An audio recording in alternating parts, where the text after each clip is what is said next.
మేడ్చల్ జిల్లా నాగారం మున్సిపల్ పరిధిలోని సత్యనారాయణ కాలనీ సమీపంలో అక్రమంగా నిర్మిస్తున్న మద్యం దుకాణంను వెంటనే తొలగించాలని కాలనీవాసులు రోడ్డుపై బైఠాయించి నిరసన వ్యక్తం చేశారు.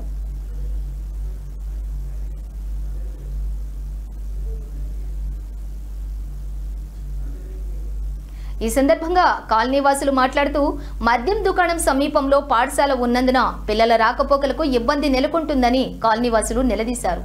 అక్రమంగా నిర్మిస్తున్న మద్యం దుకాణానికి అనుమతులు ఎలా ఇచ్చారని అధికారులను నిలదీస్తున్న కాలనీవాసులు.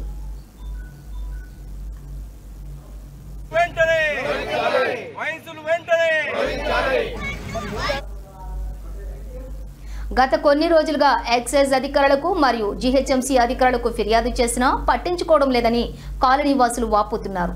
వెంటనే అనుమతులు లేకుండా అక్రమ నిర్మాణం చేపడుతున్న మద్యం దుకాణాన్ని తొలగించాలని కాలనీవాసులు డిమాండ్ చేస్తున్నారు.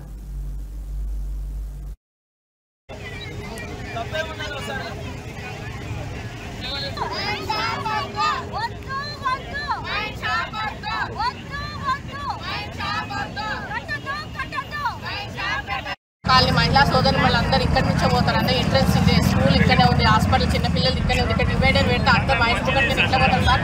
మా సంక్రాంతి కాలనీ మొత్తం 12 రోడ్లు ఉన్నాయి. 12 రోడ్లు మొత్తం ఇక్కడికైనా పోతారు సార్. వాళ్ళకు భద్రత ఎట్లా? ఈ వైన్స్ పెడితే జెంట్స్ అందరు ఇక్కడనే ఉంటారు. మేము ఎలా వెళ్ళాలి? షాప్లకు వెళ్ళాలి. ఫ్రైడే మార్కెట్ ఇక్కడనే, మా చిల్డ్రన్స్ అంతా ఇక్కడనే, బస్ స్టాప్లు అన్నీ ఇక్కడనే, స్కూల్ బస్సులు అన్నీ ఇక్కడనే ఆపుతారు సార్. ఈ స్టేజ్ దాటితే మాకు ఇక్కడ స్టేజ్ లేదు సార్. మేము ఎలా రావాలి? ఇంట్లోకి బయటకు ఎలా రావాలి? మాకు దారి ఏది? వైన్ షాప్ మాత్రం వద్దు సార్. ఇక్కడికి నువ్వు ఏ షాప్ అన్నా పెట్టుకోండి, మాకు అవసరం లేదు. వైన్ షాప్ మాత్రం ఇక్కడ వద్దు. గవర్నమెంట్ ఏం చేస్తున్నారు?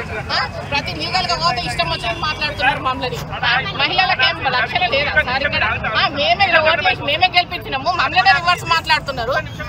ఏ రాజకీయ నాయకమైన మాకు అవసరం లేదు సార్. మాకు మాత్రం న్యాయం జరగాలి. ఇక్కడ మాత్రం వైన్స్ పెట్టొద్దు సార్.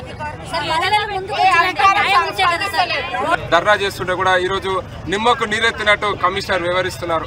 కమిషనర్ ఒకటే సూటి ప్రశ్న వేస్తున్నారు. కమిషనర్, మీరు కాంగ్రెస్ పార్టీలో జాయిన్ అయినారా? మరి మీరు కాంగ్రెస్ రాజకీయాల్లో మీరు తిరగాలని మేము డిమాండ్ చేస్తున్నాం. కనీసం ప్రభుత్వము స్పందించాల్సిన అవసరం ఉన్నది.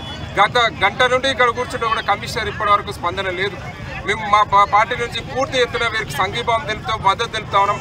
ఇంకా ప్రభుత్వాలు స్పందించకపోతే మేమే బహిరంగంగా రోడ్డు పైనకి వచ్చి ధర్నాలు చేయాల్సిన అవసరం ఉన్నది. మేము ఒక్కటే ప్రశ్నిస్తా ఉన్నాం. 100 మీటర్ల రోడ్లో సెట్ బ్యాక్ చేసుకొని చేయాల్సిన కట్టడం